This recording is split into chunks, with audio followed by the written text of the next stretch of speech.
The morning was bright and the air smelled of pine and sun-warmed earth. You can feel it even now when you picture that quiet overlook, the low stone wall, the ribbon of road dropping down into the valley.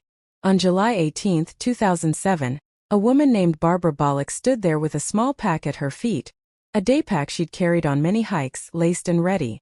She was a practiced hiker, someone who knew trails, who packed for weather, who respected the mountains.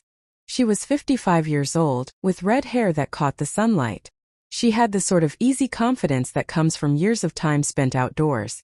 That morning she went out to walk one of her favorite stretches in the Bitterroot Mountains, near the Bear Creek Overlook outside Victor, Montana. She did not come home. The story that sleeps at the center of every disappearance is a small, sharp moment that expands and refuses to close. For Barbara it was almost absurdly small. Her hiking partner later said he had turned his head for less than a minute. He turned back and she was simply not there. They were, by every account, a short distance apart. One witness account in later retellings describes her as being less than 30 feet away, the kind of distance where you assume a shout would be answered. Someone turned away, someone vanished. The word vanished is blunt, but it's the only one that fits. Within minutes the place was quiet again, except for a spreading dread that something was terribly wrong. Listen to the wind in your mind for a moment because it matters. The terrain around Bear Creek Overlook is not a featureless plain. It's steep, wooded, and in the heat of July the glare from sunlit granite can play tricks with shadow. There are deer paths and washouts, steep ravines that can seem shorter than they are. A seasoned hiker can get into trouble on ground that looks tame. You don't need a storm or an animal to turn easy into dangerous. But when searchers came that day, they looked for the obvious signs of a fall or a misstep. A spent boot, a torn jacket, a scuff on the trail. They found nothing. No overturned rock, no broken branches in a pattern that would suggest a slide, no blood, no abandoned shoe. And so the obvious possibilities began to fall away, leaving more troubling questions. Before we go deeper into what happened that morning, let's go back a little further and meet the woman who disappeared. Barbara Bolick lived in the Bitterroot Valley and was known to friends and neighbors as a careful, energetic person who loved the outdoors. She was a regular in that landscape, someone who walked trails for exercise and companionship. People who knew her remember a bright smile and a practical nature. She wasn't a stranger to planning or to being prepared. That's part of what has made her disappearance so confounding. This wasn't a novice on a treacherous day. This was a person who understood risk and took steps to manage it. On paper, Barbara's day began like hundreds of hikes before it. She was there with a companion. Names are part of official reports and they're on the public record. But for the purposes of this narration, we will be careful with private details and stick to the facts investigators have shared publicly. The two of them set out near the overlook in the morning heat. They walked. They talked. Then at a point on the trail where trees thin and the view opens, the companion turned. Not to run, not to shout, not to chase something. Simply turned away for a moment. When he turned back, Barbara was gone. The location? An area near the Bear Creek Overlook on the Highway 38 corridor. A place hikers use as a starting point for the higher ridges. The date? July 18, 2007. Those two facts are anchors in a case that otherwise refuses to hold still. Search operations began almost immediately. Local sheriffs, volunteers, and mountain rescue teams joined the effort. Canine units were deployed. Helicopters swept the area. People combed the slopes and the thick stands of fir and pine. Yet despite hours of searching, no trace of Barbara was found that day. Over the following days, the searches broadened to include the valley below and neighboring roads, but everything turned up empty. It's the kind of silence that eats at you. When a person disappears in the open and leaves behind no physical clue, the investigation shifts from recovery to a kind of forensic imagination. What could have happened that left no trace? As weeks became months and months became years, the case settled into that peculiar state where rumor and theory multiply to fill the emptiness of facts. Some of the theories were mundane and sorrowful. A fall into a deep ravine, a sudden medical event, a slip into a creek and rapid removal by current. Others leaned toward the uncanny. Deliberate abduction by someone passing through, a wildlife attack, or even the sorts of explanations that circulate in folkloric discussions of missing people in wilderness areas. Investigators considered each possibility. Publicly, law enforcement has stressed that every lead matters. What is also crucial to remember is that investigators have kept the case open and in active status within national missing persons databases. The National Missing and Unidentified Persons System, NamUs, lists Barbara's case as MP12518, with the last known contact recorded as July 18, 2007. That is an administrative detail, but it's a very real indicator. The file remains open and searchable. There were witness statements that complicated things. After the disappearance, tips came in from locals and people passing through. Some reported sightings of a vehicle that matched a certain description, light-colored perhaps with a dog in the back, parked near the overlook sometime in the afternoon. Others described men they thought suspicious. Composite sketches were circulated based on some of those witness accounts, and flyers with Barbara's photo and details were posted in the valley. Media outlets and podcasts later retold the story, keeping attention alive for curious listeners and potential witnesses alike. But despite a handful of intriguing leads, none has produced the kind of physical evidence that would change the trajectory of the case. To be clear, in any disappearance investigation, every lead must be weighed, verified, and rechecked. Memory is a fragile thing. Witnesses can misremember, dates can get skewed, vehicles and people can look similar at a distance. That's why law enforcement's requests for tips are so specific. Every tiny detail, what someone was wearing, the make and color of a car, even the breed and color of a dog, can anchor a memory to a moment in time. In Barbara's case, investigators publicized a number of witness sketches and descriptions in their outreach. They hoped someone would look at those sketches and think, "That's the man I saw," or "That's the vehicle I drove past." Over the years, those sketches have circulated in podcasts, blogs, and news articles, and each time they resurface, they draw new comments and sometimes new leads. There are two poles to human reaction when confronted with a disappearance like this. One is the attempt to impose order. Timelines, maps, search grids, timelines of calls and sightings. The other is the emotional human response. The family's ache, the friend's frantic hope, the way anniversaries sharpen grief. Both are valid, both are necessary. Barbara's family has not been silent over the years. They have asked for information and cooperation, and like many who live with unresolved loss, they have had to find ways to keep memory alive without having the relief of answers. Community vigils, media appeals, and the circulation of posters are not just investigatory. They are acts of remembering. They keep the missing person's presence in the public eye, and sometimes years later that presence produces a break in the case. Let's step back to the technical side for a moment and talk about how investigators approach a wilderness disappearance. When someone disappears in forested terrain with no immediate trace, the standard protocols include a grid search of the surrounding area, tracking dog teams, trained both for scent and for human remains, air reconnaissance, and interviews with the person's last known contacts. Investigators also check phone records, vehicle locations, and surveillance cameras on nearby roads if any exist. In Barbara's case, many of those efforts were employed.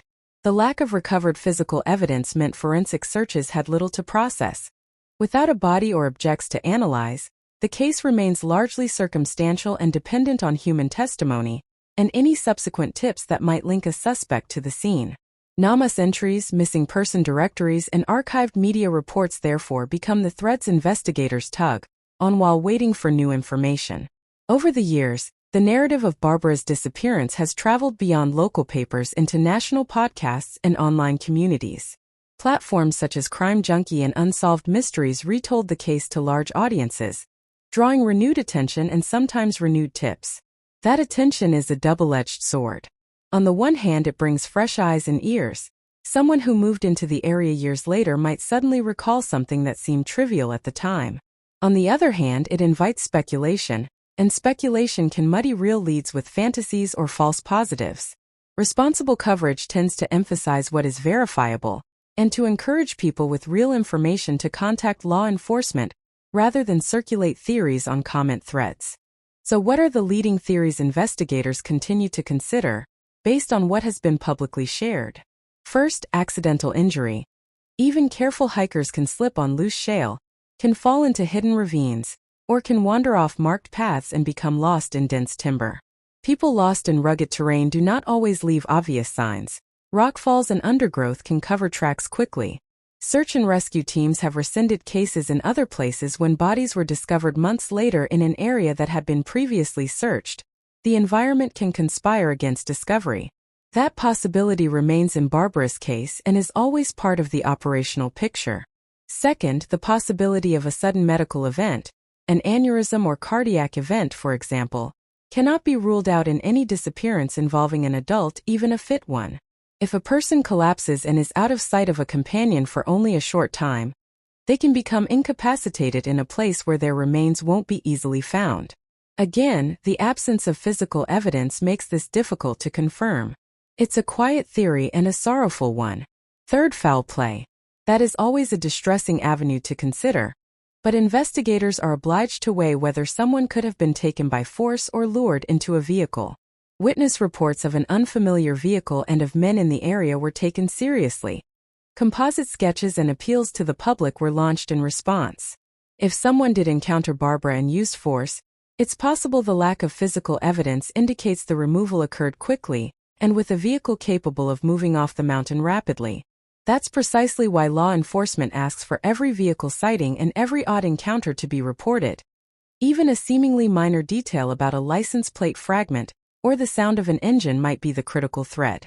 Fourth, the possibility that Barbara left voluntarily, ruled unlikely by many who knew her, has nonetheless been floated. Investigators consider it because they must, but people who knew her describe her as close to family, with no clear reason to disappear. Moreover, the abandonment theory runs up against the simple fact that she did not take necessary items for a long absence. There was no prepared plan, no obvious new identity. In disappearances like these, motive matters. Without it, the voluntary leaving hypothesis weakens. By the time this narration reaches the present day, the community has not forgotten Barbara. In 2023, local law enforcement shared postings to ask for anything people might know, demonstrating that the case remains active and that tips are still being sought.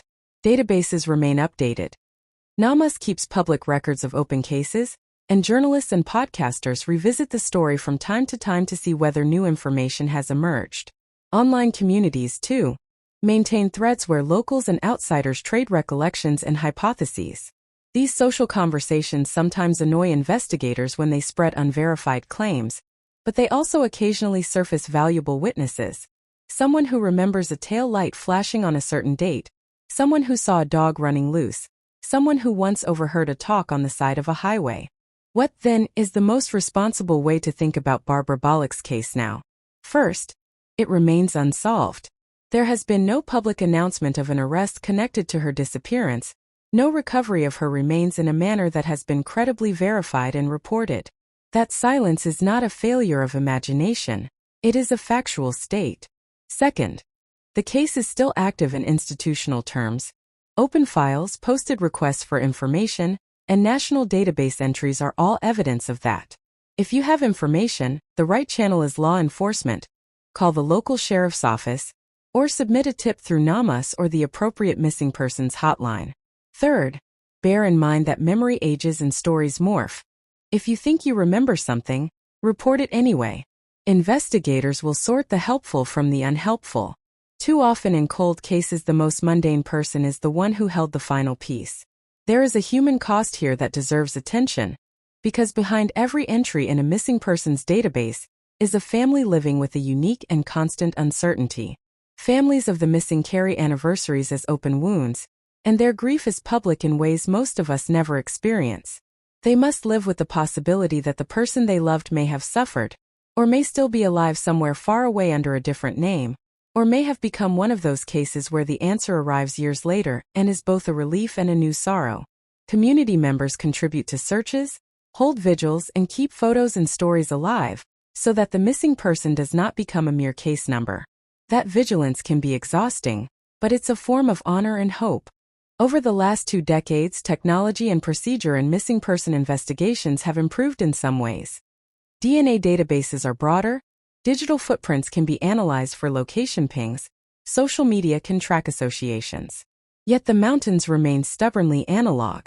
A single misstep, a sudden collapse, or a short window of time can mean that nature reclaims a scene faster than investigators can process it.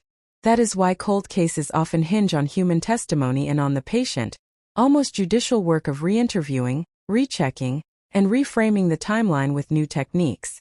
Modern investigators sometimes run old photos and sketches through digital enhancement, or cross-reference vehicle sightings with license plate readers, but all of that still requires a connecting fact, someone who says, "I remember that day," and who provides a detail that can be verified. If you are sitting with this story and it wakes something in you, curiosity, horror, a desire to help, there are concrete ways to channel that energy. Share vetted information from reliable sources, not speculation. If you live near the Bitterroot Valley and have memories from July 2007 that you never reported, now is the time to call the sheriff. If you heard a story from a relative or friend about a vehicle or a person acting oddly that day, write it down and hand it to investigators. If you are a journalist or a podcaster, use your platform responsibly.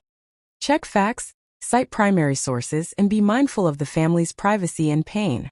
And above all, don't treat the missing like a spectacle. They are people who deserve methodical, respectful pursuit of answers. At its heart, the story of Barbara Bolick is a story about absence. A life with friends and routines that one day stopped answering. It's also a story about endurance, the endurance of memory in a community, and the endurance of procedural patience in an investigation. The years do not necessarily soften the edges of that abrupt moment on the trail. If anything, they make it sharper. We are left holding the image of a woman in a sunlit stand of trees, a friend's head turned, a pair of boots on a trail that led to silence.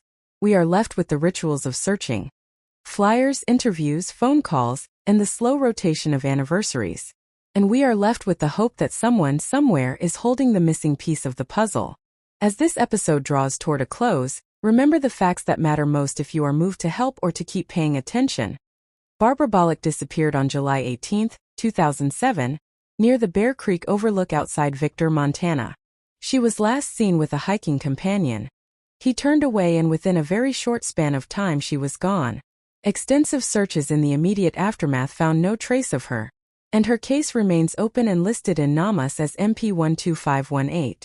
Local law enforcement and national missing persons networks continue to accept tips, and periodic public appeals have been made to encourage anyone with information to come forward. Those are the pillars of fact on which every responsible inquiry must rest. There is a final human detail I want to leave you with, because endings matter even when the story is unresolved. The people who loved Barbara still remember her smile.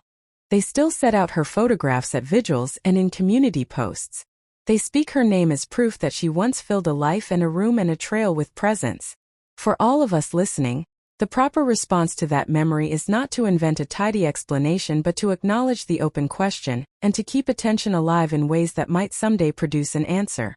To keep a missing person present is a small but meaningful act of justice.